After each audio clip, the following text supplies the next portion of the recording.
Okay, Dr. Weir. You don't want to leave your ship? You never will.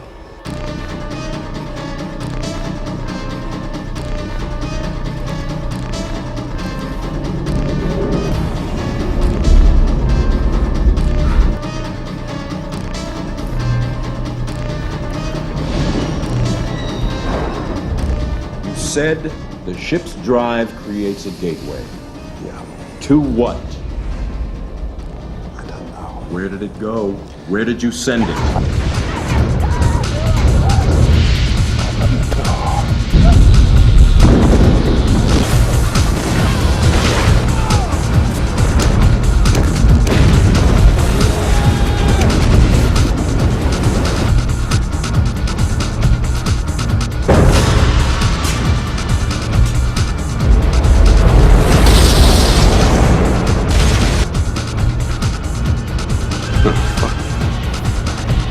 Fuck me. Now, it is time to go back. I know. To hell. We know nothing. Hell is only a word. Reality is much, much worse. Now let me show you.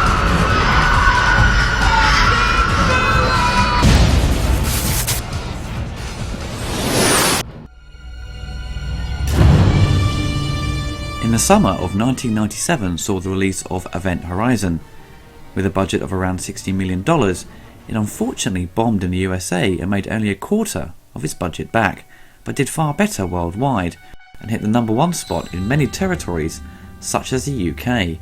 But I don't think it made enough money back to break even. I think horror films should generally be released in the fall and not during the summer. After its release it became a cult favourite on VHS, Laserdisc, and fans begged Paramount for a number of years for a special edition DVD, which they did eventually release. The movie was directed by Paul W.S. Anderson, who just had success with Mortal Kombat. He was offered many directing jobs such as Alien Resurrection and even the sequel to Mortal Kombat, but he went with the offer from Paramount and producer Michael Pressman to direct Event Horizon. When Paul Anderson signed up for the film, the release date was already set, so he had a short time to get the movie prepped. I don't know why studios announce release dates before a film script is polished and finished, because you always know the final product isn't going to be perfect, and production problems always occur, just like Alien 3. The first technician Paul Anderson signed on to the film was cameraman Adrian Biddle, who was one of the most sought after cinematographers in the industry.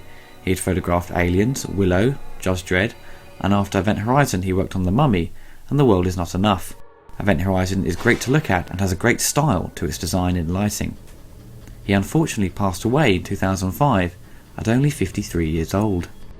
In Philip Eisner's original script, it was alien beings who were the cause behind the hauntings of the ship. Anderson felt it was too much like the 1979 film Alien and wanted to go more in the style of The Haunting and The Shining. So he hired Andrew Kevin Walker to do an uncredited revision of the script into more of a classic haunted house movie rather than a monster movie, incorporating a number of elements of hell into the story.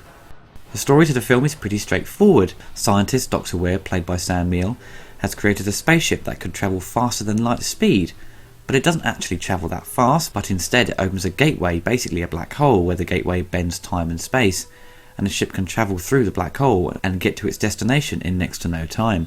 The Event Horizon ship had disappeared for 7 years, and no one knew where it had been. So Lawrence Fishburne and his team are hired to investigate where the ship had gone.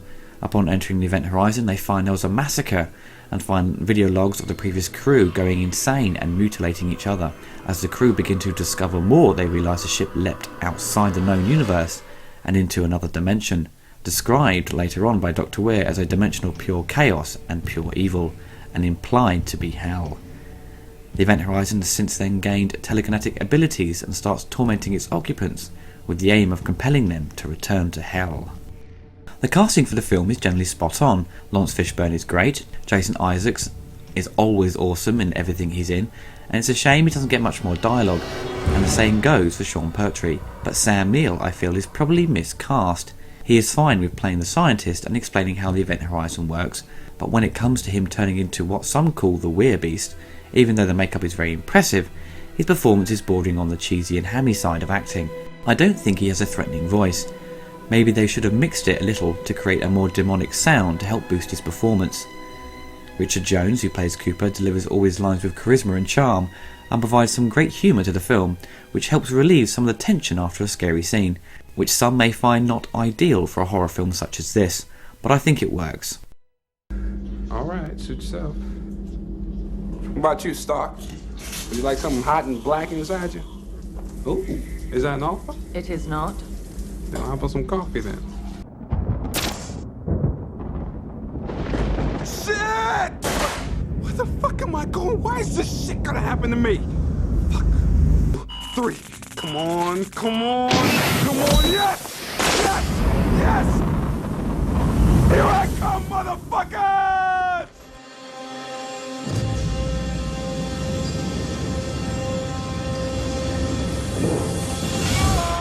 Don't hit me! The visual effects for the film at the time were very impressive and still hold up really well today. I do believe it's one of the first films to animate fog and mist with CGI. With the huge majority of the computer and miniature effects being produced in the UK, it was very much a UK film with basically American funding. Paul Anderson managed to hire Richard Jurisic, who had worked on 2001, Close Encounters and Blade Runner, so he surrounded himself with some skilled artists, especially for the makeup effects and animatronics.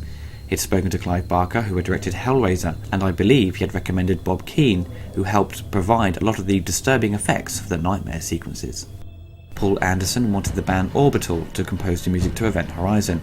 He had used a number of tracks from Orbital on his first feature, Shopping, and his big hit Mortal Kombat. The studio weren't too confident they could score a movie, so Michael Kamen was brought on board to collaborate with them. The music has a very dark orchestral score mixed with techno beats that actually suit the movie really well. The opening title music is very effective. Gene Siskel and Roger Ebert, like most critics at the time, weren't too keen on Event Horizon, highlighting its similar premise to Alien and other science fiction horrors. Gene Siskel pointed out that it was very predictable, but Roger Ebert did love the look of the film. So, okay, the ship tore through the fabric of the universe and came back, and maybe there is something on board. But what? I'm afraid it's whatever satisfies the requirements of the plot at any given moment. In a movie like this, you want at least a few rules so you know in a rough way what they're up against, what can happen, what can't happen. But Event Horizon is all over the map, and I was completely unsatisfied by the behavior of the villain, who knows things he couldn't know and seems to be playing both sides of the game at the same time. I did like the production design. It's a great looking picture, and I thought the actors did what they could, but the dialogue is very thin. Well, I'm in a complete agreement with you. Again, this is the classic American movie, or the bad American movie that we're getting made. Action, production design, better than the screenplay. There is basically no screenplay here other than a scientific explanation of the premise. Yeah, which isn't really... There are no characters at all. I was reminded... You could have the actor... I was thinking this during the picture. I had a lot of time to think about things other than the story, because there wasn't any. That the characters could have traded places. They were so written so the actors could have... Well, to give you an example of how thin this movie is, it's obviously inspired by Solaris, which is a great Russian film by Andrei Tarkovsky about a space station around a planet that allows them to imagine that they are seeing things that they feel guilty about or sentimental about from their own past lives. So that's the whole gimmick, and then you just fertilize it with something that attacks them or doesn't attack them. And what you do is you take a great idea, as in Solaris, and you cheapen it down, you dumb it down, and then you wind up with something like Event Horizon. The whole rhythm is everyone is going to have a panic attack at some point on the... Right. And so you just count the characters down, because then you know the movie's going to be over. Paul Anderson had been saying for years that there was a longer and more violent cut that he had originally intended to be released. Screen tests to the public and Paramount were unnerved by the amount of gore, and the studio wanted 30 minutes cut from the film, which I think is a bit extreme, I feel. I don't believe for 1 second there is 30 minutes of solid gore being cut, and the drastic cuts have clearly affected the film's pacing. On the special edition DVD release, they did provide 10 minutes of deleted scenes. A lot of the footage that was originally going to be used had gone missing.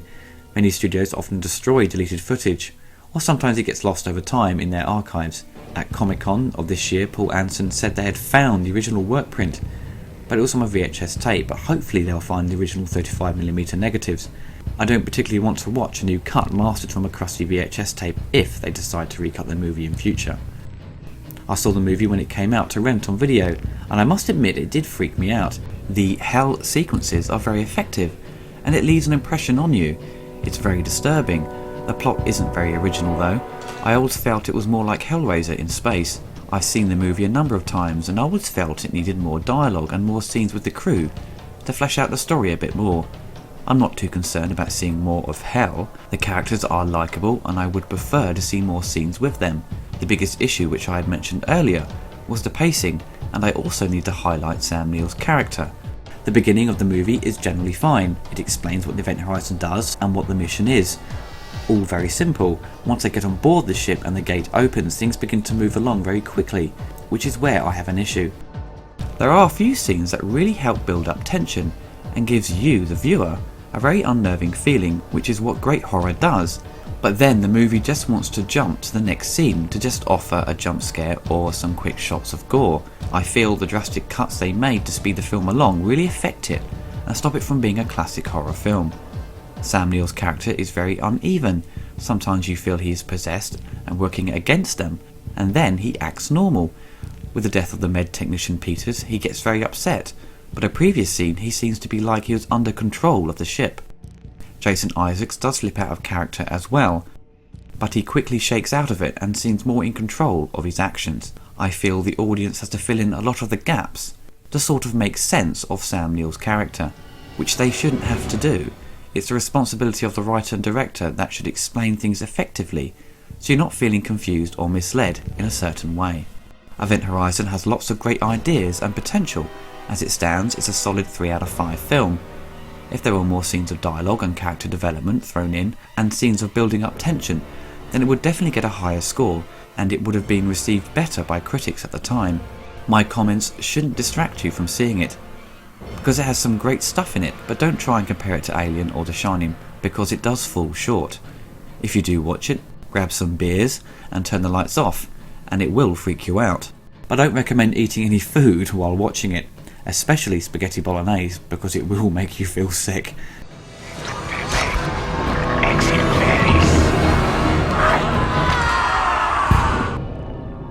Everything I'm about to tell you is considered code black by the NSA.